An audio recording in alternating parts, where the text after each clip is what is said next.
Blog Talk Radio.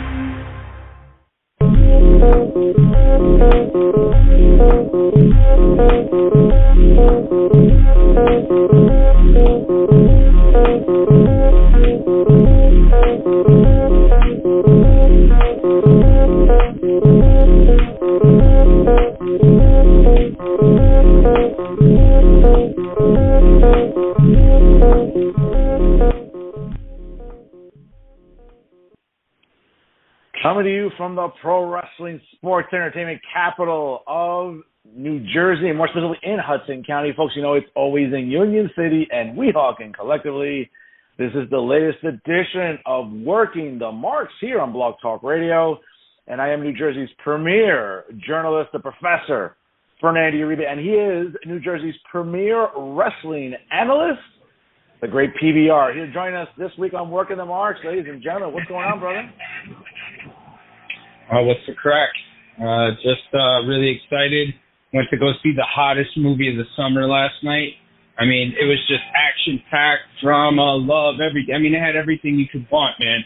And I highly recommend to all our listeners out there, as soon as you can, go see Minions: The Rise of Gru. It's fantastic. I'll tell you, PBR always swerving us, folks, here on Working the Marks. And, again, right to the show, we'd love to hear from you. workingthemarks@gmail.com. Special programming note, we are still gathering some data from our recent mid-year Marquee Awards, so we'll have some winners coming up next week. So again, folks, you can still write into the show's inbox, vote in the categories, and definitely tell us what you think. Again, workingthemarks@gmail.com. Don't forget to follow us on Instagram @working_the_marks. Make sure you follow our own Instagram for PBR. It's @Paddy Rican. That's PADDYRICAN. And, of course, yours truly, @NoFilterUribe. That's @NoFilterUribe. Make sure you also follow the show, ladies and gentlemen, @working_marks. Once again, on Twitter, that's @working_marks. And for our own, certainly, for our own Twitter as well, make sure you follow PBR @Patrick SKVM, and of course follow yours truly on Twitter as well @NoFilterUribe, same as the Instagram handle. Folks, check out all the episodes of Working the Marks via www.blogtalkradio.com/talkonthehudson, and certainly they are free of charge, and you can listen to them anywhere at any time. Happy July, ladies and gentlemen. I hope you all had a wonderful 4th of July weekend. Last week, again, we were off for that, but I hope you got to enjoy the 246th birthday of Lady Liberty and, of course, everything we come to represent here in the good old U.S. of A. Pat, what were your thoughts about 4th of July? How did you celebrate it? Well, before we start talking about any of that stuff, I'd just like to say that we better be careful, man, because some people might not like the results of the Marquees next week, and they might come and protest, and they might try and storm the Uribe compound, or they might try to climb Rivera Tower, and might try to get in here and might try to accost us. But it's important that we stick to our guns, and we want everybody to know that this election is not rigged, all right? This contest is not rigged. So there's no need for anybody to protest, and don't come and burn anything, all right? Just want to let everybody know. You can't be too careful nowadays on the Internet. How did I celebrate July 4th? Oh, yeah, no, how did I celebrate July 4th? I walked up the block with my kids. We stood around like everybody else, like a bunch of jabronis, looking at, half-ass fireworks that were barely coming up the sky because it was on the other side of the river. So that's basically what we did. But we ended up coming back home. My kids turned 8 years old, really happy for that. Had a great time, and went to go see the hottest movie of the summer, Minions: The Rise of Gru, for the first time. So just a really fun weekend all around. And I hope everybody that, America's America as much as they can America. And, yeah, America. You got to love PBR, folks. And again, a great PSA there by the great PBR here on Working the Marks. All right, brother. Listen, a lot of wrestling lately. Let's sort of just break it down very succinctly here. Let's just have the best and worst here from Forbidden Door, Money in the Bank, and Blood and Guts. First off, with Forbidden Door, I got to tell you, man, not as long of a pay-per-view as I thought it would be. I thought it was easily going to go until like 1, 2 a.m. Eastern time, but it did not. It actually didn't even go till midnight Eastern time, which I was really, really impressed with. Listen, a nice pay-per-view in the sense of getting American audiences to know and to be familiarized with New Japan talent. There is a plethora of talented workers in New Japan Pro Wrestling. The Will Ospreay, Orange Cassidy U.S. Championship match I thought was better than everyone expected it to be. Thankfully, Will Ospreay retained. Again, seeing Moxley and Tanahashi in the main event for the interim, and again, I can't stand that entire interim world championship nonsense, but a good match, and I gotta say, I was happy for Pac winning the Geography Challenge championship during Forbidden Door. Again, in terms of the worst, I just thought at times that crowd was getting flat. It was a long show. Obviously, people were there since probably, 5 Central Time, which is 6 Eastern Time for us. I mean, it seemed like it was dragging for a while, Pat. Your thoughts? Okay, so first and foremost, for the fans that like it, I want to say, hey, man, congratulations. You got a show that you wanted. That's really cool. I think we've come to understand through either this podcast or just being a fan of the gimmick for many, many years, that different fans like different things. You got the deathmatch fans, you got the Joshi fans, you got the Puroresu fans, you got the Lucha Libre fans, you got the indie wrestling fans, you got the WWE fans, you got all those different varieties of fans. And AEW really likes that hybrid of the indie and the lucha and the Japanese wrestling and all that other stuff. And really cool for them. For me personally, for what I like about wrestling, and I guess, would you consider me a casual viewer? Is that what you would you consider me that? Well, I think you're a casual viewer because you've become dissatisfied with a lot of the business, especially on one side of the aisle. But as a former worker, I think you're a pretty invested viewer. That's how I see it, brother. Okay. So fair enough. I look at it differently. I guess I try to see what they're doing, and I try to look at their work, and kind of see the story they're trying to tell and all the little things, right? But for the most part, I guess I'm not emotional about it. There you go. That's the thing. I'm not very emotional about it, right? Because some marks can be very, very emotional. But for me personally, I just thought that the show was kind of a lot of the same in all the matches. There was very few matches that really stuck out. Everything was just spot. We're blown up. Spot. We're blown up. It was just there was no time for any of these big bumps, any of these big moves to marinate. And the problem is that a lot of these guys are beating themselves up and killing themselves when they should understand that they're over with the audience. That audience loves them, They could go out there and they can eat a live baby chicken on TV and they'll still cheer for them. You know what I'm saying? They could do some heinous shit. People still cheer for them because they're that over with that audience.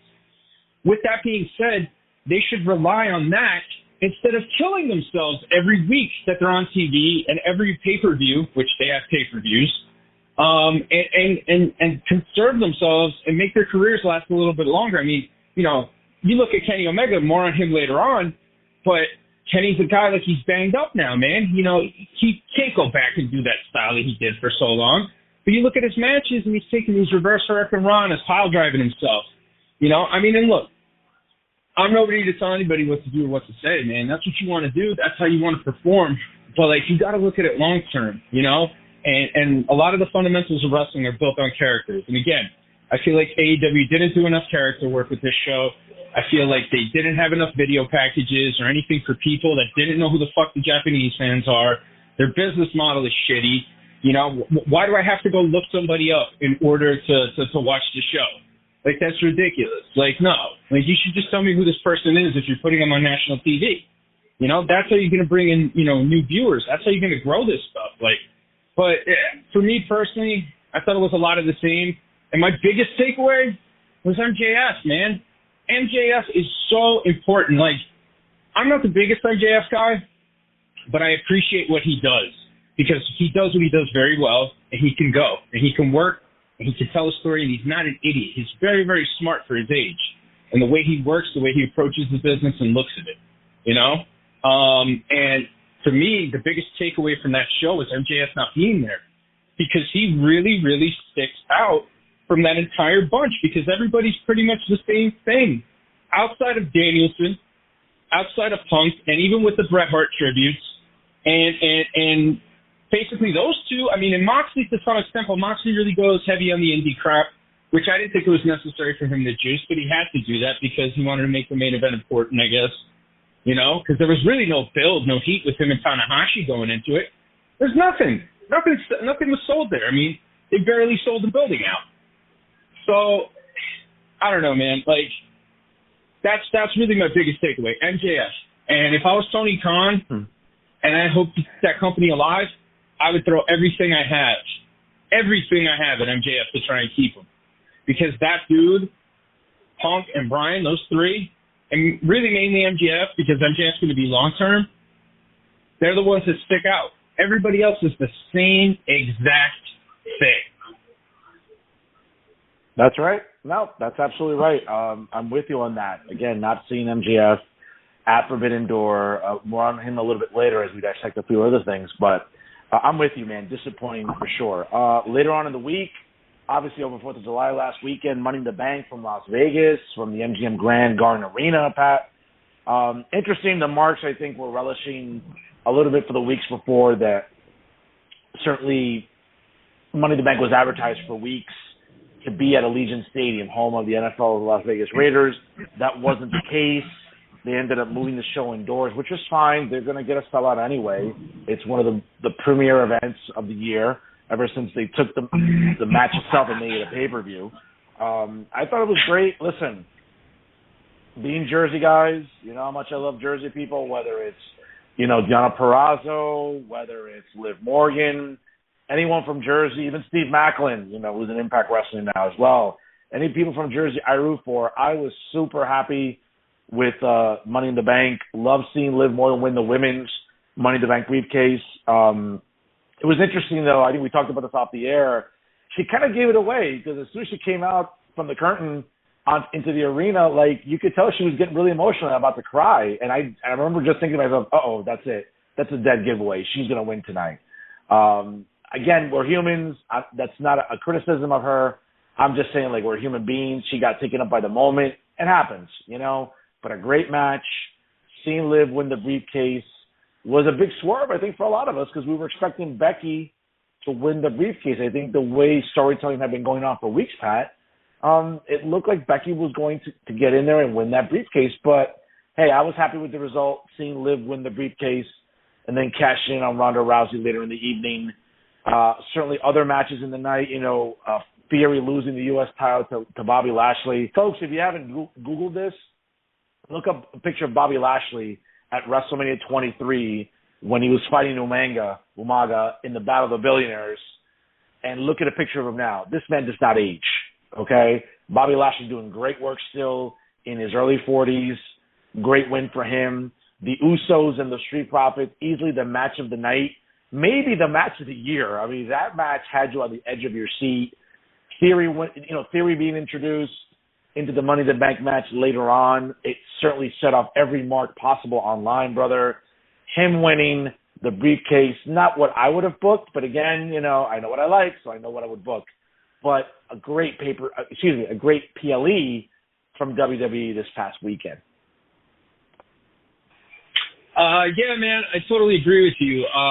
And to your point, what you were talking about them changing the venue, I think that might have gotten to the boys and the girls, and I think that might have made them, you know, kind of think like, hey, you know what, we got to step it up, because everybody's clowning us from going from a big venue to a smaller venue.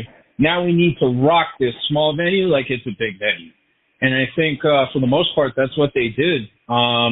You know, I thought all the matches were solid. The women's Money in the Bank, I know Shotzi got a lot of flack online, deactivated her Twitter, was crying. I mean, look, I understand that those things can be hurtful. They can get to you no matter what, no matter how tough you are. But, you know, she's got to tune that shit out. You know, she's a very talented young lady. She's got a great look. The WWE obviously signed her for a reason. You know, she shouldn't really listen to what marks say, because none of these people know shit about the wrestling business. They only know what they like. and they only know what they've either read in a book or heard in a shoot interview or what they think they know. So she shouldn't take any of that to heart, and I think she should grow a little thicker skin and just keep it going, because say what you want about Adam Cole and Britt Baker, but they endure an onslaught of abuse on social media. Neither one of them deactivate, neither one of them log off, neither one of them post anything about them crying. They just deal with it. Granted, their friends do it for them, but they deal with it. You know what I'm saying? The match itself, that women's match, it was a little botchy, and yeah, I'm with you. Like Liv telling, you know, with a smile when she's coming down the ramp. Little stuff like that, though, makes a big difference. You know what I mean?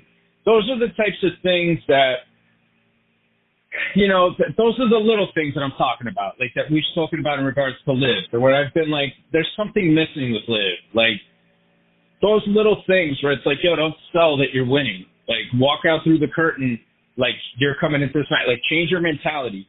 You know what I mean? And little things like that I understand. However, yeah, to your point, she's human. And she's gonna feel a certain type of way, especially when she's worked that hard for something. So, fair enough. But I'm pretty sure that's something that they talked to her when she ended up going backstage and stuff. The cash-in I thought was great. I marked the fuck out for Ronda hitting the sharpshooter on Natty and doing the HBK pose. That was amazing. Top of the night for that one for me. Mind you, on Bret Hart's birthday, no less. Yeah, that was the best part, too. That was to top it off, the cherry on top. I just thought that was brilliant. I thought that was absolutely brilliant. And to be quite honest, it was a very good wrestling match, a good technical wrestling match. They were both going back and forth. They were trading holds. You know, they were utilizing different types of techniques to, like, take each other. It was really good. It was exactly what it should be. However, the crowd was dead. The crowd was dead throughout most of it. And once she hit that sharpshooter with the HBK pose, the place came alive, and they became more invested into the matchup. And the cash-in I thought was perfect. I liked the love from Ronda. As we heard for Billy Body online, Ronda wanted to take the championship off of herself because she feels that her matchup with Becky doesn't need it, which I do agree, because those two are big enough stars that they can draw on their own. And more importantly, I think she wanted to give something to Liv, who's very well liked backstage, and to her credit has been working for a very long time to get to this point. But, you know, I think a lot still remains to be seen with Liv. I think we need to see how she does in these next couple of months and where she goes with it. Bobby Lashley, I mean, I really enjoyed the heck out of that match. Bobby Lashley, to your point too, as well. Black don't crack, folks. You know what I'm saying? It's told to me by all of my good African American friends, and I don't mean it that way. But you know, they all said the same thing. You know, black don't crack, man. And you know, Bobby Lashley is clearly proof of that. Bobby Lashley looks great. Bobby Lashley is a top level performer. And Bobby Lashley has continued to improve for a very, very long time. I love the match itself. I thought it was interesting. They took the match, they took the U.S. title off of Theory, because I think everybody in their head had it locked for fantasy booking where you have Theory versus Cena for the U.S. title. But to take it off of him like that, and then now, not only do that, but now you have the rematch at SummerSlam, and then you put the briefcase on Theory. I thought it was brilliant, because everybody thought Seth was going to win. And now you kind of swerved it, and I think that it's actually really good because you have this briefcase on Theory, who's a very despised heel. If you check out our Instagram page, Working the Marks, I posted a Facebook post of a guy who talked about smashing his TV because he was so mad that Theory won that his family left and they're staying in a hotel for the week. And he was done watching WWE. So that's the kind of heat that this guy gets, okay, folks? And I think it's perfect to put the briefcase on him, especially when you're kind of inching for that Cody return, and you have Cody in Theory in a ladder match for that briefcase to get the shot at Roman. I think it's brilliant, brilliant stuff. Let's see if they go that route. But overall, I thought it was a really good show. And again, man, for the people that listen to the show, that are AEW fans, I'm not knocking AEW. Like, when I say these things, these are like constructive criticisms about what I think is wrong with them. and why I think that they are not able to succeed and why they're not able to get to that next level as a company. It's good that they're there. I'm all for them being there. I think it's great because it gives up-and-comers a chance. It gives older guys a place to go work, to maybe help, to, contribute and give back to the business. But WWE, for as bad as the booking can be sometimes, these guys, that roster, and those girls, they take what the WWE gives them, and even if it stinks on paper, they go and they make the most of it, and they do it in a very professional way, and everything they do is very well produced, and for the most part makes sense, unless you're a nitpicky mark that thinks, you know everything. But I'm not trying to criticize AEW when I say these things. I'm just trying to say that AEW needs to improve in those areas, at least in my opinion. But another solid PLE, and I'm really looking forward to SummerSlam, and I'm really looking forward to where they're going with all these big angles. Listen, no, great breakdown there. And by the way, just as something you said at the beginning of the monologue, it's funny to me about people online sort of ridiculing Vince and WWE about, relocating the venue. Folks, again, and this is where people's ignorance is like personified. Like, economics-wise, maybe not everyone is up to par with disposable income, okay? And I don't want to get into the whole economics discussion. That's for my show on Monday nights at 6 p.m. Eastern time on Jersey First TV. But that's what bothers me, I think, about some of the ignorance of wrestling fans, specifically Marks, where they take pleasure in seeing these things. Yeah, how about the fact that maybe people's disposable income isn't what it used to be? And it's the same reason why, let's be honest, Vince feels he has to really push his really sort of mega card for SummerSlam, because they're going to be in a big venue, okay, not as big as Allegiant Stadium where the Raiders play, but where the Titans play in Nashville at Nissan Stadium. It's a pretty big NFL-sized stadium, okay? So they need to sort of put out a big card that's going to draw people out. I mean, obviously having an outdoor venue in the middle of Tennessee in the summer, probably not the smartest thing to do weather-wise for people, but from what locals tell me that I know down there. But the reality is that people's disposable income isn't what it used to be. So stop, taking little wisecracks like that, because guess what? People would probably want to go see pro wrestling in a venue like that, but maybe they can't afford it. Maybe they can't afford SummerSlam because the tickets are still expensive, okay? And again, folks, entertainment is going up in every single facet, all right? And why marks are oblivious to this or they're ignorant, I don't know. It could be one or the other, if not both. But, things are more expensive in every realm of entertainment. Going to the movies is more expensive than it was 2 or 3, 4 or 5 years ago. Going to see live events like pro wrestling, hockey, basketball, the NFL, baseball. Everything's more expensive, folks. So people got to be a little judicious. So guess what? Yeah, it was ambitious to put Money in the Bank at Allegiant Stadium, but Vince was like, well, it's not going to sell out. It's not a good optic to have half a building, empty. Then we have to close it off. No, let's just have it in a venue we know is going to sell out. That's smart business. So if Marks want to take a jab at Vince and laugh, God bless them. But guess what? These are the same Marks that know that Tony Khan can't fill a building bigger than Arthur Ashe Stadium this fall in Queens. So, I mean, let's have some perspective, folks. These guys couldn't even draw money with a crayon, okay? Let alone, they couldn't even draw flies with shit, okay? They couldn't do anything. So, again, people, keep your criticisms to yourself unless you've done it before, man.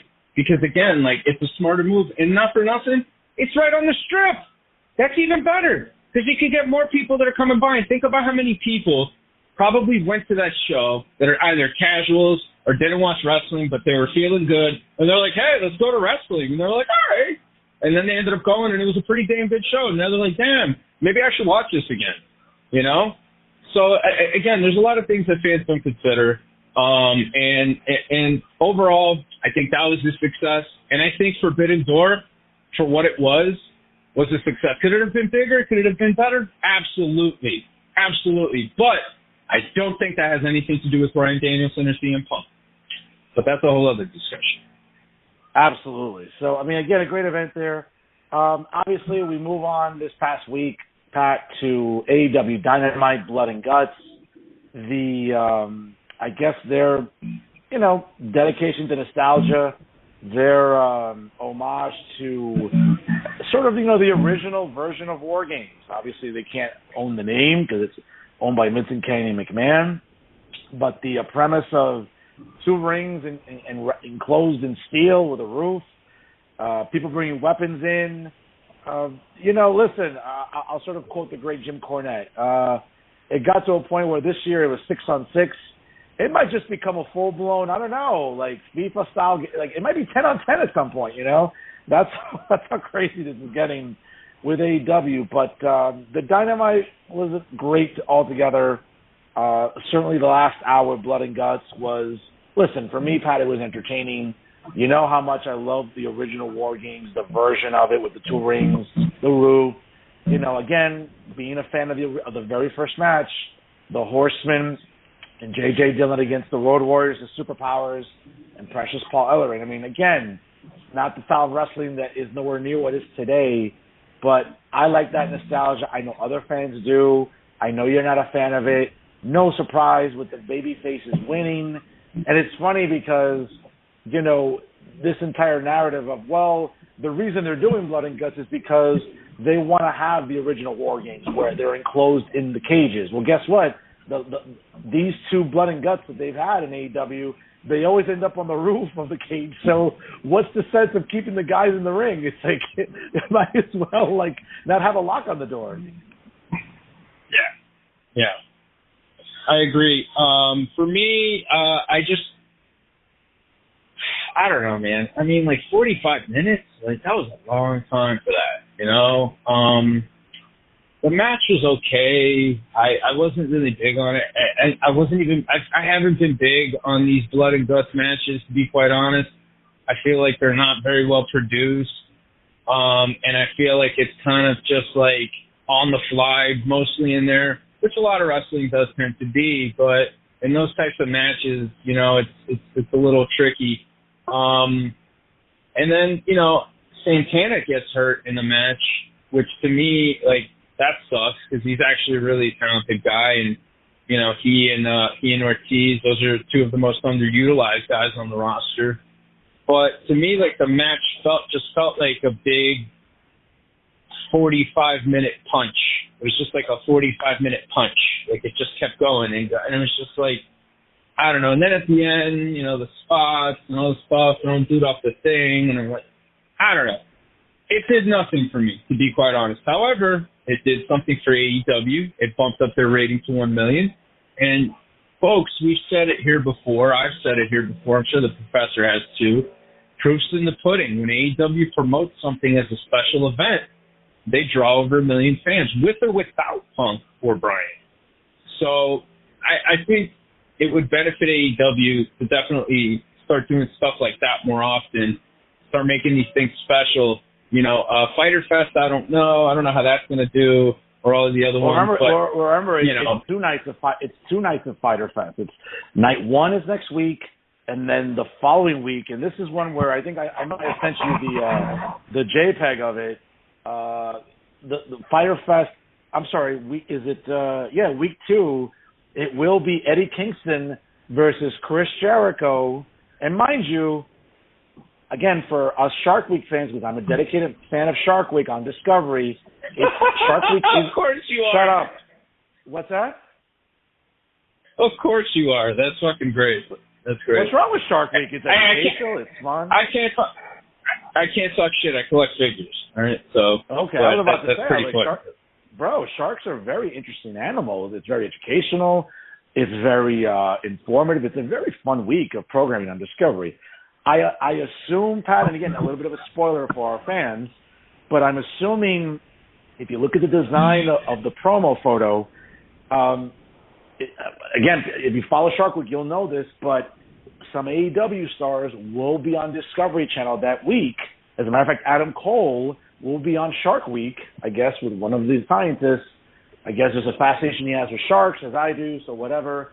But apparently during their match coming up, it will be Eddie Kingston versus Chris Jericho in a barbed wire death match, and the entire Jericho Appreciation Society will be suspended above the ring in a shark cage to prevent any interference between Eddie Kingston and Chris Jericho in their upcoming barbed wire death match.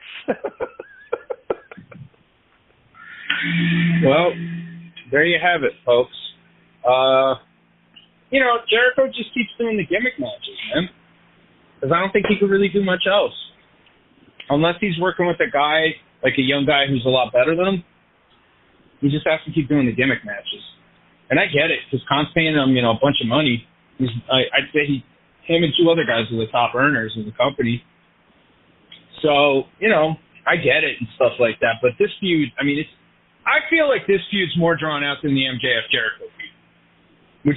Would you agree to that or no? Well, from a length perspective, that's not true per se, because that feud did last a lot longer in terms of a calendar year. Actually, more than a full calendar year. But this seems longer. I think it feels longer. It feels longer. In the sense, it feels longer. You're absolutely correct. It feels longer in the terms of the promos, the backstage segments, Jericho throwing a ball of fire because he's the wizard now, and burning, it's almost like when Alexa Bliss burned Orton. I've never realized the amazing healing capabilities of people. Is it aloe? Is it like Neosporin? Like, wow, man, people really heal from fireballs quick. You know what I'm saying? It's cannabis. That's when his friendship with Matt Riddle began. Matt Riddle was able to extract cannabis into an ointment that was able to aid Randy with his burns. That was when the foundations were planted for their friendship. No, yeah, man. I don't know. It's just not thrilling. It's not exciting. Like, look, I didn't like the Jericho MJF thing, but that's a hell of a lot better than this. It's just like you know what they are? These are like two old dudes at the park, like at the basketball court, when it's like a bunch of like older guys show up, and they'll like sneak beers and play amongst friends. These are like the two older guys that get into a fight with each other because like the one dude feels like he got fouled. And I feel like Eddie Kingston's the guy who feels like he got fouled. And Jericho's like, nah, man, I was just, I was trying to turn. I was trying to hit a fadeaway on your ass, And now he doesn't like it. He just doesn't want to shut up about it. It's like the two dudes at like the buffet arguing, or like at the barbecue. Like, I don't know, man. It's just not, like, I don't care about it. And I like Eddie Kingston, and I like Chris Jericho, but, like, it just does nothing for me. And I just feel like it's incredibly drawn out. Like, I feel like this should have been over months ago. Didn't they have, like, a match to settle it at some point, right? Isn't that what AEW always does? They have, like, a match where you can settle it, but they keep going anyway? Well, remember, they fought at Revolution, and that's when Kingston beat him clean, and that's what started this whole feud to begin with, right? That's what happened with Jericho breaking up the Inner Circle, creating the Jericho Appreciation Society, and it seems like they've been feuding forever. I'm not sure if coming up, on Fyter Fest Night 2 in a couple of weeks on Dynamite, if this is the end-all be-all. You would think a barbed wire death match with the heel stable in a shark cage suspended above the ring I would think this would be the end of the feud. I suspect, though, Pat, that, if you've been watching Dynamite or Rampage, you see the banner up in the rafters that they're already advertising All Out in Chicago on Labor Day weekend. I suspect this is going to go all the way until All Out in September. Yeah, I think so, too, and it's going to be a Chicago parking lot knife fight, 2 out of 3 falls, and whoever, victory can be achieved by a pinfall submission or removal of an organ.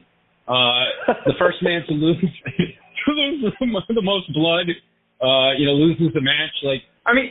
Seriously, though, where are you going to go with this? Are they going to have a fucking duel? Are they going to take 10 paces and turn around and shoot each other? That's where we're headed. And this, well, have the Red Cross nearby. Make sure, give them a transfusion, keep them alive, so they can keep fighting. But this is my problem with all this shit, man. This kind of goes back to what I was talking about with the Forbidden Door. They do not let things marinate. They do not let things breathe. It's just they try to top one extreme thing with another extreme thing with another extreme thing. And more importantly, they drag out things way longer than they should, and they have way too many matches, way too many dangerous matches that get people hurt. I mean, Anarchy in the Arena, this last Blood and Guts match, people got hurt. Good performers got hurt. Guys that should be wrestling, not doing that shit. You know what I mean? And that's the problem. Like, that's one of their biggest problems. And again, it's just extreme bullshit. Like, just one after, like, let's settle out a cage match. First blood match. Last man standing. You have a variety of different matches that you could use to finish this feud months ago. What I really want to know, though. It seems, though, it's going to last at least throughout the summer and probably into the fall, you would think. Again, listen, you mentioned the MJF Jericho feud. It was more than a full calendar year, and it culminated when? At All Out last year in Chicago in their final fight. I would suspect that we might see a recycling of this come September. We might see Eddie Kingston, Chris Jericho, the final fight. What that entails, I don't know. How you book that, I don't know. But I suspect that what we see in a couple weeks, that I'm assuming it's going to get bloody. I've never seen a barbed wire match that doesn't get a little bit bloody. Imagine. Everybody, it's the first non-bloody barbed wire match. I could see that. But this just seems like a feud that really just feels like it's going on longer, even though from a calendar year perspective, that's not the case. But we'll see what happens, obviously, in these next few Dynamites as we have, Fyter Fest Night 1, Fyter Fest Night 2, the Quake by the Lake, that's coming up in Minneapolis later on in early August on Dynamite. It seems like, other catch names for the Dynamite. In the beach? Are they going to have another one, Quake in the Beach? Is that going to be the name of the next one? They might have another Bash at the Beach in cold weather, right by Lake Ontario. Hey, I want to know. What I really want to know is, when did Jericho become a wizard? Like who trained him? Was it like Gandalf the Grey, Gandalf the White, like Dumbledore? I don't know. I don't even know who the hell Dumbledore is, but one of them wizards from Harry Potter. When did he become a fucking wizard? So listen, how Tony Khan allows Chris Jericho to go out there and do this creative it goes back to your point we've talked about often on this show. When you let wrestlers, when you leave them to their own vices and give them way too much creative control, you get crappy wrestling like this, or crappy presentation, excuse me. And I think that's another example here. But I love Jericho, don't get me wrong, but you don't need to be going out there throwing fireballs as if, you're, I don't know, take your pick. But crazy times there in AEW. Let's get to some news here, man. One of the biggest news this week, certainly the Wall Street Journal was able to get their hands. Again, I don't know if this is true or not, but it seems like, and I trust the Wall Street Journal. It's a very reputable newspaper, unlike others that are printed in New York City. Apparently, there's been allegations that several others have had non-disclosure agreements signed with Vince McMahon. Apparently, the Wall Street Journal is reporting that he's paid up to $12 million to cover up several potential sexual misconduct scandals. Pat, you there? Okay, I wasn't sure. Okay. The memo. I'm here with you. Okay. The memo apparently that was sent out to WWE employees at the corporate office in Stamford reads as follows, quote, "The Wall Street Journal has published a second story with expanded details on its initial WWE report last month. We want to reiterate that we and our board of directors take these allegations seriously. We have been cooperating fully with the investigation led by our board of directors and will continue to do so until its conclusion. Please know that upon its conclusion, WWE leadership will make itself available to answer any questions that you may have. Thank you." Again, it's a second internal memo that the WWE has released to its employees in the last month. They issued a memo the first time after the first report leaked out. As of the recent reporting by the Wall Street Journal, Pat, Vince McMahon has yet to comment on the newest allegations. He has made some appearances on Raw and SmackDown, but right now he's been very hush, and rightfully so. I think any attorney worth their lottery would tell him, don't say a word, don't even tweet about it, don't even talk about it in guerrilla to anyone. Keep your thoughts to yourself. It seems like maybe a former talent was involved here, where Vince kept having a sexual relationship. Again, seems like some tough times here for the former chairman, bro. He's a wrestling promoter. That's it. He's a wrestling promoter. And there's people that know where the bodies are. You know what I mean? And who knows how far this will go. I still am of the belief that nothing's going to happen to Vince. because he's just majority shareholder. So, and he's not committing any crimes. You know what I'm saying? There hasn't been anything that's come out, right, about him taking money from, wherever to pay off chicks and all this other stuff. It's all been his own money. You know what I mean? And I think this is just, it's, I mean, I wonder how it all got started. You know what I mean? Like, I wonder, who's at the core of, who started this entire thing. You know what I mean? Because my money's on the fact that this is a mark, a bitter mark. You know? Well, here's some details. Look, I'm not excusing Vince. No, of course. Okay. No, of course. But here's some details according to the Wall Street Journal. So, allegedly, it's been 4 women.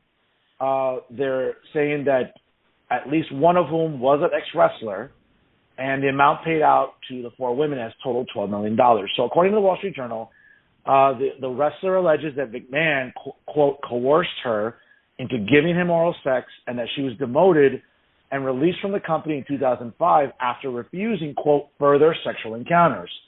McMahon bought her silence on the matter in 2018 for a payout of $7.5 million. Meanwhile, in 2008, a former WWE contractor allegedly signed a non-disclosure agreement and was paid $1 million after she, quote, presented the company with unsolicited, Jesus Christ, nude photos of Vince McMahon, oh God, the visual, that she reported receiving from him, and alleged that he had sexually harassed her consistently while working backstage. According to the journal sources, another $1 million settlement happened in 2006, went to, quote, a former manager who had worked 10 years for Mr. McMahon before he allegedly initiated a sexual relationship with her. We could speculate until tomorrow or the next week about who this corresponds to, right? Looking at 2007, 2005, who this could be. I don't know, man. There's always been allegations about who it is that Vince is hooked up with. I mean, sending unsolicited, God knows what type of pics, but seems like Vince has been very busy, man. I mean, I think it's hilarious that Vince McMahon has a dick pic. Like, that's pretty fucking hilarious. I don't really care who it is. I mean, whatever, dude. I'm pretty sure that it's, there's a reason why, nobody's really coming out and saying anything. I think it's because it's probably shameful to them because, hey, nobody wants to admit they're a ring rat, But that's what this is. From the smallest level to a VFW, an Armory, or wherever it is, local indie wrestling, to the WWE. It's all the same kind of culture in wrestling. And look, people don't have to like it. People can think, oh my God, he's such a horrible person. But look, he did what he did. He was trying to protect himself and the company. I understand that. But did he commit a crime? Did he abuse anybody? Did he handcuff anybody to a radiator and make him smoke crack? No, he didn't do anything. So he literally had disgusting sexual encounters. On a quick note, real quick, I guess Mickie James, making some light about it on Twitter yesterday in a joke, tweeted out, what? No wonder I never got that raise, LOL. And I guess on Twitter yesterday for Mickie James, ouch. I guess, when people want to pile on, they're going to pile on. But, it seems like some ex-talent maybe want to, I don't think that's what it is, dude. I think she's ribbing, dude. She's ribbing. Come on, man. Everybody backstage knows what the deal is. All the workers, all the boys and girls know what the deal is. This is something that the marks are making happen. You look at Sean Ross Staff's Twitter, and he's falling for Vince's head. Come on, man. Everybody's like, oh, the business will be better off without him. The wrestling has come this far, with Vince. Bro, these girls were willing to have these encounters with him. Nobody was handcuffing anybody. It happens on the smallest level in wrestling. You know how many ring rats I've seen in my day? You know what I'm saying? It's crazy. They exist. And I know it's a passé term. It's not cool to say, but that's what they are. Amongst the boys and the girls and stuff like that, that's what they are. But, this whole thing is happening because you've let marks backstage. There's more marks backstage than there are in the crowd now. And that's a problem. because, like, those uninitiated people shouldn't be there. You know what I'm saying? That's kayfabe, all that shit that goes on back there, you know?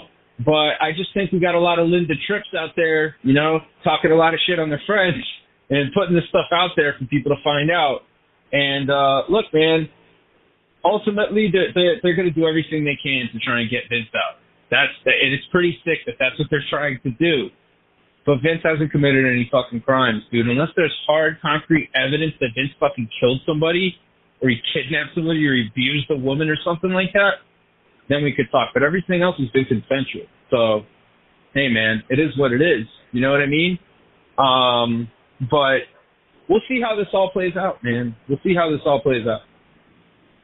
I agree. It'll be very interesting. I'm sure the Wall Street Journal, who I would argue is some of the best journalism out there in terms of news sites, will certainly be on this. I'm sure it'll be interesting to see what happens. That's definitely something to keep an eye on.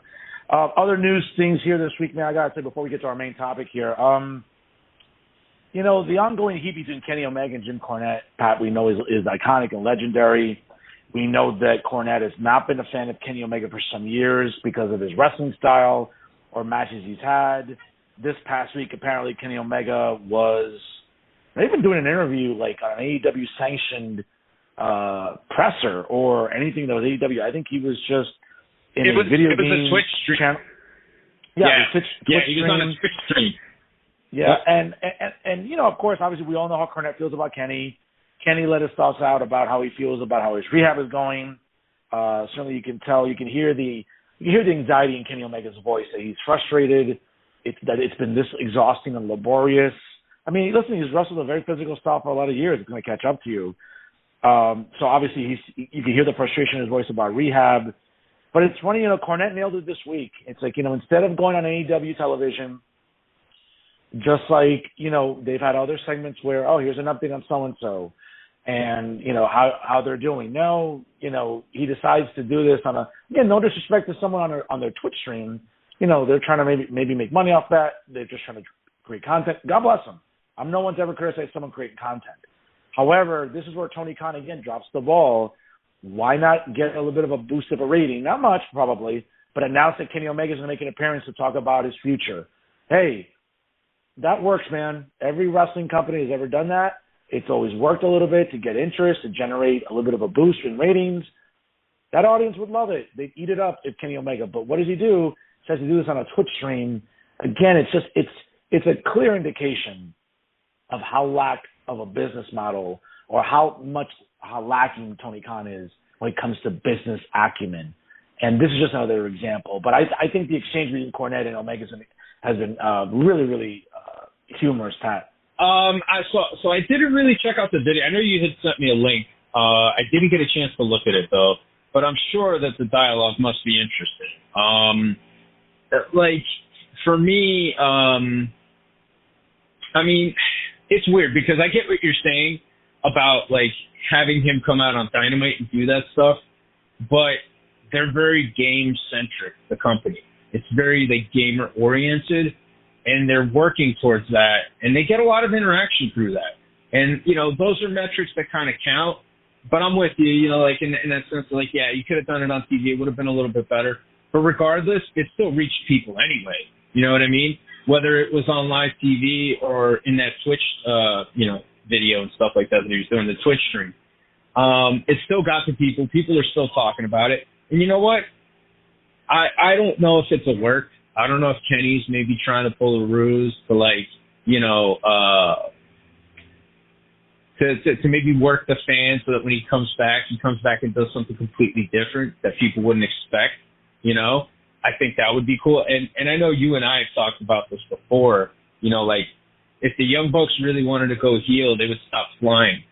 If Kenny really wanted to be a heel, Kenny would stop doing all the moves that he does and come back and wrestle really simple and basic. And I think that would really piss off a lot of fans. So maybe this could be the seeds being planted for work. We don't know. I hope it's more that than him not being able to wrestle again. I don't wish any ill will or harm to anybody that steps between those ropes. But, you know, it's definitely something interesting to see from Kenny And being somebody that has met Kenny, I met Kenny when he was a Jersey All-Pro champion.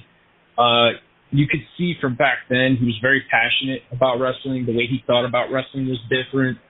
And the things he wanted to accomplish in the business were different. And he definitely had that it factor, and always was able to get a response from the crowd. So I don't know. Let's see how this kind of plays out. Could be a work.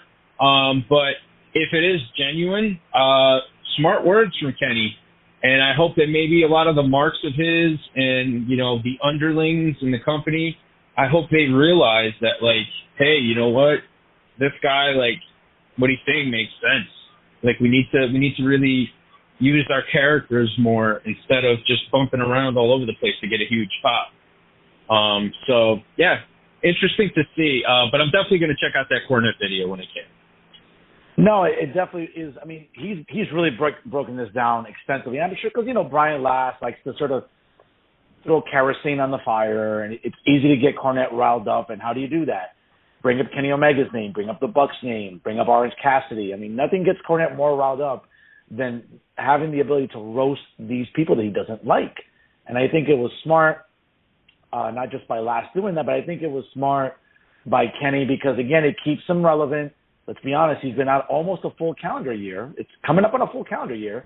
If you remember, folks, he lost the AEW title to Hangman last November at I can't remember these names. Was it Heavy Machinery? No, that was the WWE tag team. Was it Loaded Full Press? No, that's Josh Alexander, the reigning defending Impact World Heavyweight Champion. The Loaded Weapon. I don't know. Full gear. I'm sorry. And yeah, we're approaching almost a full calendar year that Kenny's been off TV. So I think this is a good way, maybe for him to just be out there. Again, I would have preferred to have him on AEW television because that makes more sense. But, again, Tony Khan dropping the ball with that, at least, in my opinion. Folks, again, make sure that you write to us again on topics that you want to hear about in the coming weeks. workingthemarks@gmail.com. We do check our inbox, so do write to us as well. Pat, main event time here on the show. I'll let you bat lead off with this. We've kind of touched upon it recently, maybe a few months ago when we started the show, but I think it's really relevant now because we're looking at numbers. We're seeing Rampage somewhere in the 250,000 viewership. Last week, Dynamite just, again, with Blood and Guts, they just got 1,023,000. I haven't seen the number for this week's Dynamite yet. I suspect it'll probably be a little bit of a drop, but I'll let you start off, man. Why is AEW not doing better in ratings, in social media? Why are they just not doing better? Well, I think that again, like their business model and like their whole thing is just really just messed up, like from Jump Street. I mean, when you have to go and look up things to know what's going on in the program, that's a problem. They should have everything packaged and ready for you. You should be able to not watch this thing for 2 weeks and still come back and know what's going on. And little things like that, video packages, telling more story, more character development. People talk about Hangman being a lame duck champion. Hangman was a lame duck champion because there wasn't enough character development around him. You look at the Christian stuff that he's doing now, which Christian, doing great stuff. Great stuff, no denying it. Christian's a great talent, true Hall of Famer. But Christian's promos and the stuff that he's saying is what's getting the heat for the match, and not Jungle Boy being a babyface, not people being behind him, not people, him being more charismatic, him carrying somewhat of the story with the promos. It's literally Christian Cage doing it. That's a problem. He should have been more developed. There's so many people in there and in the mix that you look at and you're just like, they should be doing more. The fact that they book big name talents and people that are over and good workers with either up and comers or complete nobodies, that's completely unnecessary. You're wasting a great talent. Why not book the great talent against the great talent? You know what I mean? Nobody wants to see, CM Punk versus Daniel Garcia. No disrespect to the both of them, okay? Both good workers. But, like, Daniel Garcia is not a star. Nobody wants to see that. People want to see CM Punk versus Malachi Black. That's interesting. You know what I mean? And I just think that stuff like that really holds them back. I think, you know, again, the fact that, like, Forbidden Door, you look at that show, right? To them, it was a success. They felt like it could have been better had Punk and Danielson been there. Had Punk and Danielson been there, nobody still would have known who the New Japan guys were.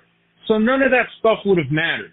And yeah, maybe the place would have sold out because Punk was there on the strength of the fact that he's a Chicago boy. And Danielson, too, because Danielson's a big star as well. But, like, it still wouldn't have made a difference. And it still wouldn't have progressed. And it still wouldn't have bumped the ratings.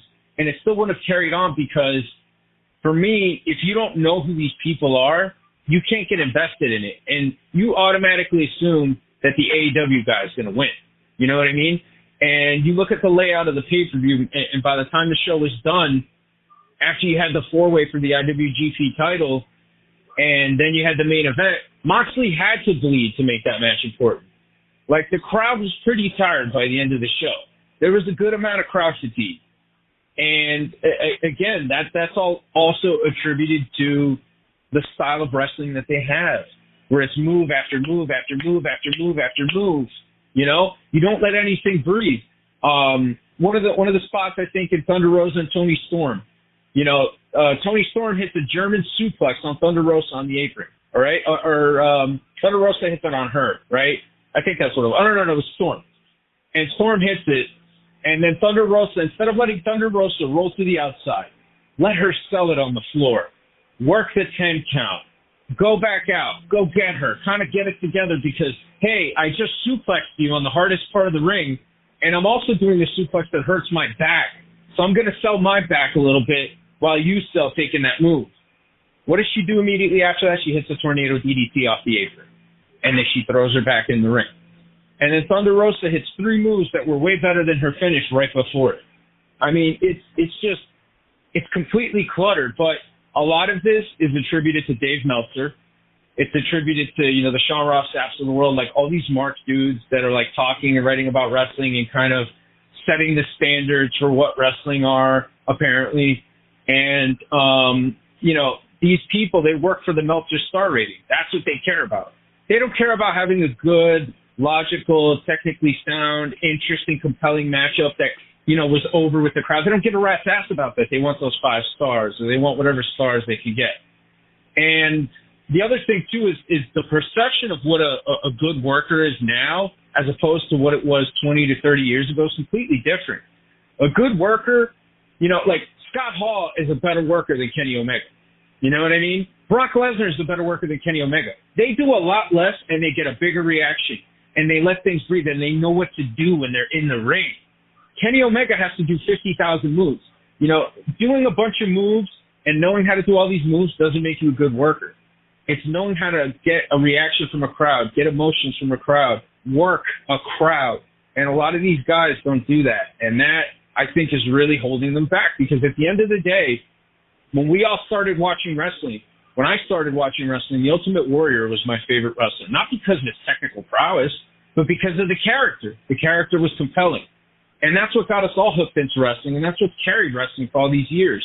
And I just think that they could do with a lot more character development, a lot less wrestling, a lot less dangerous matches, and a more focused style of storytelling, programming, and oversight.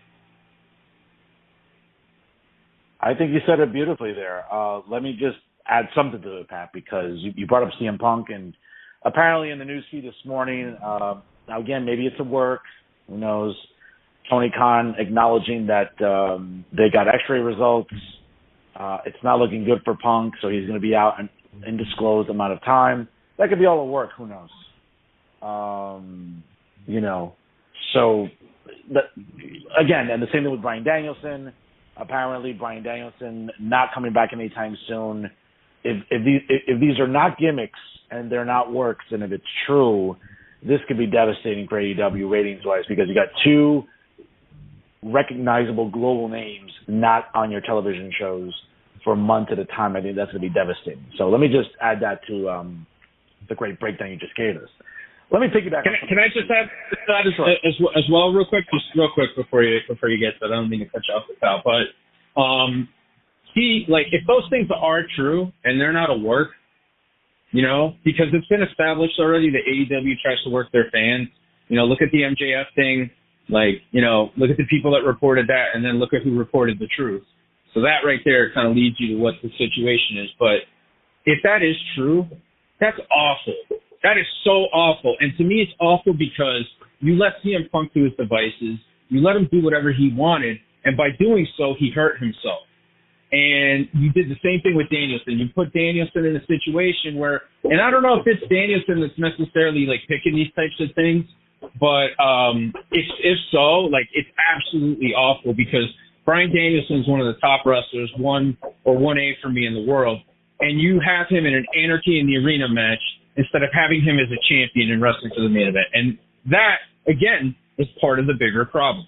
So, yeah, just wanted to add that. Profe, take it away. No, we've talked about this, off the air a lot.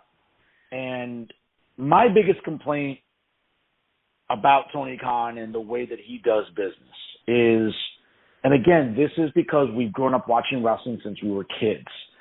And I'm definitely showing my age here with this, but for as long as I can remember, Vince McMahon always made it a point to incorporate as much pop culture and mainstream things into his product. Okay? We have a great A&E series coming up now the next few weeks, right? Where we're going to have Legends documentaries tomorrow night. It starts with The Undertaker, and it goes on. I mean, God help me, I'm not going to watch the Bellas because, if I want to go to sleep, I don't need that. I could just watch that. I'm interested in the Kurt Angle one. I'm interested in DX. Maybe not so much Lex Luger, but one of the interesting docu-series coming out for E coming up is about WrestleMania 1. And why that's so significant, Pat, is because, again, Vince put all his chips in the middle of the table. He knew, how do I get mainstream eyes on my product? And I don't know if he mortgaged his house. I don't know if he mortgaged Linda's engagement ring.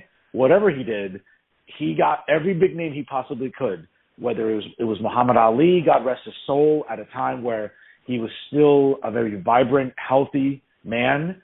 He had Billy Martin, God rest his soul, former manager of the Yankees.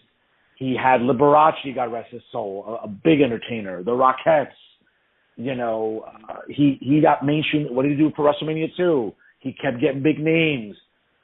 Mary Hart from Entertainment Tonight.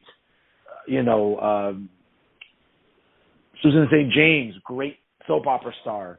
Mr. T kept involved. WrestleMania 3, 4, you name it. Donald Trump, right? Back-to-back WrestleManias at Trump Plaza.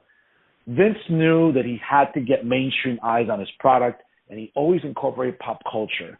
It just seems like Khan doesn't do that. That's my biggest gripe with Khan. He doesn't do that enough. Yes, coming up next week is Shark Week. That's a big thing on Discovery Channel. For anyone at home, if you Google, watch the ratings for Shark Week. It is a tremendous, tremendous series. Every July, it gets millions of viewers. It's been on for over a quarter century. It gets a lot of people interested. What did Jackass do last summer? They decided, hey, a movie's coming out. What are we going to do? Let's go on Shark Week. Let's be a bunch of asses and be in a shark cage and attempt to have a shark try to eat us, because those are the Jackass guys. Well, guess what? Coming up next week, we're going to have Adam Cole and some AEW stars on Shark Week. That's brilliant. That's smart. But you need to do it more. You need to have more of your stars on mainstream shows so people know who you are. That was my biggest gripe about Double or Nothing. You're in Las Vegas the whole week. You were there for Dynamite. You were there for Friday Night Rampage. You were there for meet and greets. You were there, again, for Double or Nothing. Jesus Christ, get mainstream people. It's Las Vegas. Tony doesn't have a problem spending money in signing everybody he wants to sign. Put a little money into getting some mainstream eyes on your product, whether it's UFC fighters, whether it's members from the Raiders, from the Knights, the NHL team. I mean, they don't do that enough. And that's my first pet peeve about Tony Khan. I just don't. You want to improve ratings. You want to improve eyes on your product. Get pop culture involved. It works. It has worked for 40 years for Vince McMahon. What is so difficult Like, do you want to do good business, or do you just want to appease marks? That's the question I would sit if I was sitting across the table, Pat, from Tony Khan. I would say, Tony, do you want to win over marks, or do you want to make money and improve your business? And I would hope that he would answer the latter and not the prior. That's my first thing. The second thing is, to your point, it just seems like there's not enough storytelling. It just seems like they are fixated on spots. What can I do to make this spot fest bigger than last week? And again, it was just Blood and Guts, and it was 1,023,000. Dynamite's been hovering around 800,000 for weeks. It actually went as low as, I think, 600,000 in the last maybe 6 weeks. I'm sorry. That's not compelling television. And again, I'm not privy to these conversations, Pat, with TNT, but I'd love to be overhearing that conference call, because I'm assuming that the contract with TNT is coming up for renewal. And I don't know if the ROI's been there for TNT. I mean, yeah, okay, they're getting television on Wednesday nights and a viewership that they usually wouldn't get. But I'm sorry, Tony Khan's not a good businessman. And unfortunately, that trickles down into how poorly he runs the company. But marks don't want to hear that. Marks are all about, well, we have to let talent develop, long-term storytelling. Guess what? That long-term storytelling is going to drive him into bankruptcy, as far as I'm concerned. Yeah, I agree. I think you summed it up well as well. I think you also added some interesting points, and it's like, look, these things, like, it seems like they're going against the tried and true tested techniques of storytelling for wrestling. I mean, and this is stuff that goes back to wrestling's infancy, And I think that, again, it's a byproduct of letting marks into the business, and there is no bigger mark in the business than Tony Khan, if you think about it. I mean, he's got the most money, right? And he's got the most toys, So I don't know, man. Look, I mean, people could criticize the NWA to death. Oh, it's low budget, it's not that good, it's this, it's that, A lot of guys that went through NWA or came from NWA really caught on, mainly like Ricky Starks, like a guy like that. Like, these are people that started there and they kind of cut their teeth there and they got the exposure that they needed to get a place in AEW or in WWE. And the thing about NWA is that Billy Corgan, when he bought it, Billy Corgan was intellectually honest enough to admit that he did not know shit about the wrestling business outside of what he liked as a fan. And I think he made it a point to surround himself with people like Homicide, with people like Dave Lagana, even Jim Cornette back then, and he listened to these people and he took their advice and he started to learn about what works in wrestling and what doesn't work in wrestling, the history of wrestling, because now you're no longer a fan. You can't think about things like the way a fan would. You're office, you're backstage, like you're a booker, you're a promoter, like you got to be different. You have to think differently. And I just think that Tony Khan, for as much as he has like all these great people around him, he still feels like he knows what's better, because in his mind, I'm one of the fans, I'm one of them, and I know what they'll like. And that's not something that you can do. It's just not. It's just not something that, think about it. Like, what if he was a surgeon? You know what I'm saying? What if he was a mark for all these great heart surgeons and then he decided to become a heart surgeon? I think people would be kind of worried. Hey, here's this guy with no formal education, performing heart surgery. Like, it's kind of scary. And that's not as fatal consequences, but it's kind of a similar thing. Like, this guy's doing something that he did not prepare himself for. And it's already gone too far. And I mean, I guess at this point he could say, well, I have done it. I've been doing it. You've been doing it poorly. And the sad part is that, like, he has the talent to really, like, I don't want to say pose a threat to Vince, but maybe make Vince, like, really, really take notice. And he's just not executing. He's just not executing. And to me, this kind of feels like, and no offense to Paul Heyman, because Paul Heyman paid his dues. Paul Heyman was a guy that, like, he started out as a photographer, then he became a manager, like, and he learned from the best. He hung out and kept his mouth shut, and he listened, and he learned so much. And, look at what Paul Heyman is now, in the business. But, like, it's kind of like ECW, where everybody's like, I don't think it's going to work well, man. He's not a good businessman. you know. But ECW was infinitely better because they had better workers and they actually booked them against each other. But it's kind of one of those situations where you're looking at it and you're like, this thing's gonna fail any day now if it keeps going the way it's going. Because I'm sorry, like, no matter how much money he's making from the network, no matter how much visibility he's getting, no matter how much money his father gives him, like, eventually they're going to look at the numbers and they're going to be like, dude, we're losing way more than we're gaining, you know? And it's a big, big problem. It's a big, big problem. And that video game thing, we forgot to mention the video game, right? Did you mention the video game? No, I did not. No, I did not. No, okay, so the video game, too, that's another thing. You know, this game, it could have cost $15, $20 million to make, right? If you would have given it to, like, a game company that made it, right? Like, you know, EA, 2K, whatever it is. You could have given it to any one of these companies. Instead, they wanted to do it in-house and make it themselves. So something that went from being a $15 to $20 million endeavor is now $80 million. And now it's not getting completed because Omega has heat with the people who are making it. Like, you spent $80 million on something that you're not going to see a return from for like 5 years at least. That's a bad business move. That's a bad business move.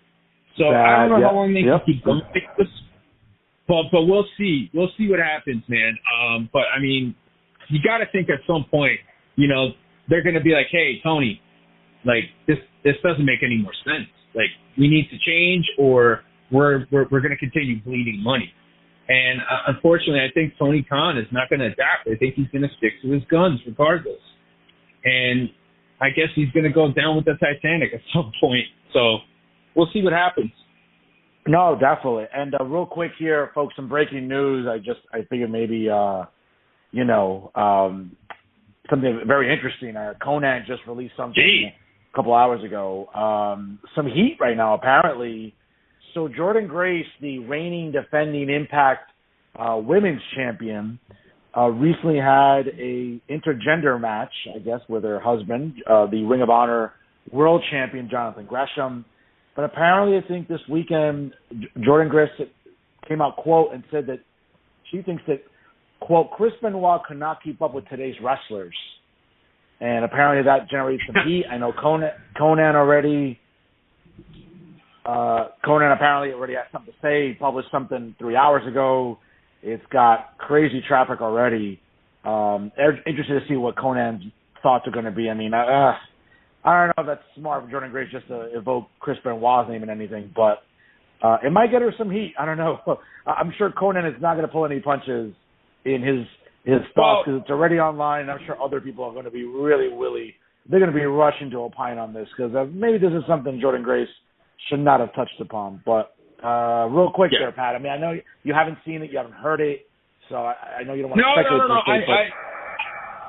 I had seen something about it. I didn't know why she was getting all this heat. It's going to be interesting to hear what Conan says, but like, I think it's a very foolish statement to make. Number one, invoking his name.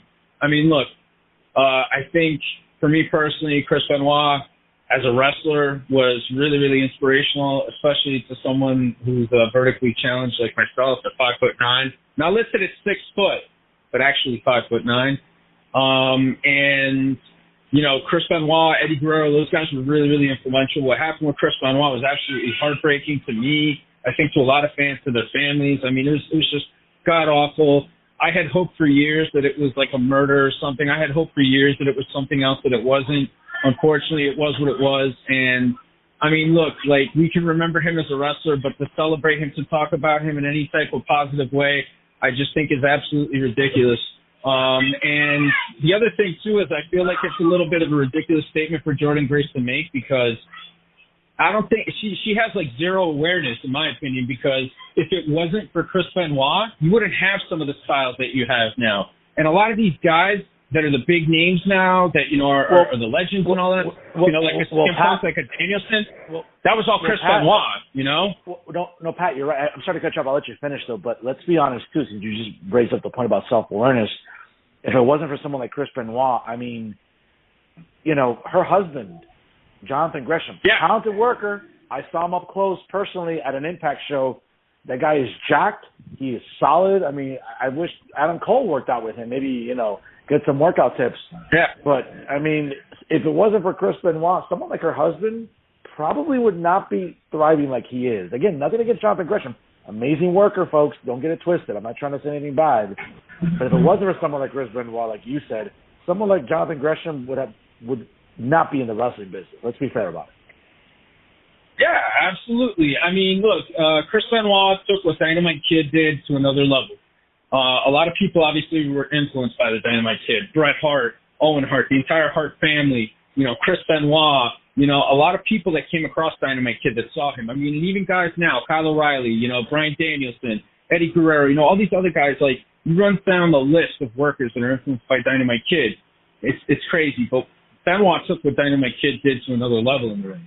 Again, unfortunately, because of what happened, the tragedy that occurred there, and I don't even want to recant, I don't even want to think about it, but, what happened there, that takes everything over. And unfortunately, we can't celebrate Chris Benoit like that. We really can't. At least I can't. I can't do it. But I do remember him as a great wrestler, and I just think that it's completely ridiculous and completely stupid for Jordynne Grace to make a comment like that, because you take a look at a lot of the modern styles now, especially, submission-based wrestlers, technical wrestlers, a lot of the stuff that they're doing is stuff that Benoit was doing. And, it's just no awareness. And, just, again, really sad when you think about it, what happened with Chris Benoit. But, yeah, unfortunately, definitely. I mean, that's what it was. I think Jordynne Grace is going to get some heat for this in the next few days. It'll be interesting to see. I mean, Conan's already talking about it. We'll see what the other pro wrestling podcasts will do to opine on Jordynne Grace. Folks, we'll be wrapping up here shortly, but this week in wrestling history, again, we want to bring this back here on the show. It's always good conversation. A little bit of a full circle moment here. We're going to talk about this week in pro wrestling history and on this day in pro wrestling history. But on this week in pro wrestling history, folks, let's remember, just a couple of days ago, July 7th, a day that will live in infamy in the history of professional wrestling. It was the summer of '96. It was at the arena in Daytona Beach, northeastern Florida. Bash at the Beach. The Outsiders, Scott Hall, God rest his soul, and Kevin Nash were teasing a third member of the Outsiders to take on Lex Luger, the Macho Man Randy Savage, God rest his soul, and Sting in a battle of supremacy. We all know what happened that Sunday night. For anyone who watched that pay-per-view live and remembers it like I do, like yesterday, Hulk Hogan coming out, turning on WCW, joining the Outsiders, and announcing that, quote, this right here is the new world order of wrestling, brother. That changed, wrestling history forever. No bigger heel turn ever in the history. Even bigger than when Andre turned heel on Hogan. That even still didn't even approach how cataclysmic this was. And then, of course, on this day in wrestling history, it seems like it almost came full circle. It was Bash at the Beach 2000 on July the 9th, where Vince Russo, I guess, who was one of the people running creative for WCW at the time as it was, really going south, did the famous shoot promo on Hulk Hogan in the ring, essentially firing Hulk Hogan on live television, referencing Hogan's creative control, Hogan not wanting to lose to certain people. He stripped him of the WCW World Heavyweight title, made a match later in the evening between Booker T and Jeff Jarrett, which Booker T subsequently won. But that was the last you ever saw of Hulk Hogan in WCW on this day, July the 9th, in 2000. Seems like a full circle moment for me, man, for the Hulkster.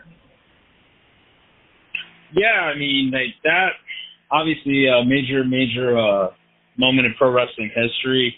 That original NWO run was just awesome, so memorable. Just really glad I got to see that. I think there's a lot of people that were able to in the Monday Night Wars. But that first run of those three was just fantastic. And it was just, I'd say one of the most shocking moments, if not the most shocking moment in wrestling. And just something really, really special. And then to have that Vince Russo weird full circle moment I remember seeing that and just being like, I mean, even though, I'm not the biggest Terry Hogan fan, I just thought that it wasn't really cool the way Russo did what he did. And I don't know, I just thought it was unnecessary and uncouth. But, I mean, that's just me. You know what I mean? I think if you got those kind of problems, you talk it out backstage. And I think that bringing that out there, doing it the way it did, and a lot of the other decisions that they made really led to the demise of WCW ultimately. But definitely a very interesting week in the history of professional wrestling / sports entertainment. Oh, absolutely. And again, basically full circle. When Hogan turned heel at that Bash at the Beach, and coincidentally the very last WCW Bash at the Beach, as we all know that WCW at that time, as that entity under Turner Broadcasting, would subsequently be sold to Vince McMahon in March of 2001. So definitely those are those great moments in wrestling history, folks. Courtesy here of Working the Marks. That's our show for this week, ladies and gentlemen. Again, make sure you always write to us. Talk, workingthemarks@gmail.com. Once again, workingthemarks@gmail.com. We'd love to hear from you. We'll have some results of the Mid-Year Marquee Awards. No relation to Mark Mendez, our good buddy. No correlation as to why the awards are there. So, in case anyone, don't get it twisted, folks. We don't want this getting back to Mark Mendez and, him maybe suing us for copyright infringement because we're taking his name and plastering it on an award. So, again, folks, write to us, workingthemarks@gmail.com. Follow us on Instagram @working_the_marks. And, of course, follow us on Twitter, working_marks. Make sure you follow us on Twitter as well, ladies and gentlemen. My own Twitter, @NoFilterUribe. And, of course, PBR's Twitter, which is always great to follow as well. Tweet at him, @PatrickSKVM. And, of course, check me out on my own Instagram as well, @NoFilterUribe. And his own Instagram, @PattyRican, which is PADDYRICAN. Pat, before we close it out this week here on Blog Talk Radio, any final thoughts here? Yeah, I just want to say if anybody takes any exception with the name Marquee Awards, I got a message for you. I heard a lot of vile chatter that really doesn't matter to me. A lot of you guys want to see me in agony, but the measure of a man, understand, is more than your common patter. It's the way I'll make you eat those words that matters. If you only knew what I'm going to do to you, you'd be running out of here as fast as 2 feet could carry you. Your destiny belongs to me, if you only knew. That's right, baby. Right from the Wrestling Album. If you only knew. Oh, that's great. Love it. Love it from the great PBR. Folks, he is New Jersey's premier wrestling analyst, PBR. I am New Jersey's premier journalist, the Professor, Fernando Uribe. And every single week here on Blog Talk Radio, we are Working the Marks. We'll see you next week here, folks, on Blog Talk Radio. Again, share the episode via blogtalkradio.com/workingthemarks. And we'll see you next time here. Stay cool, stay hydrated, stay safe, and we'll see you next week here on Blog Talk Radio.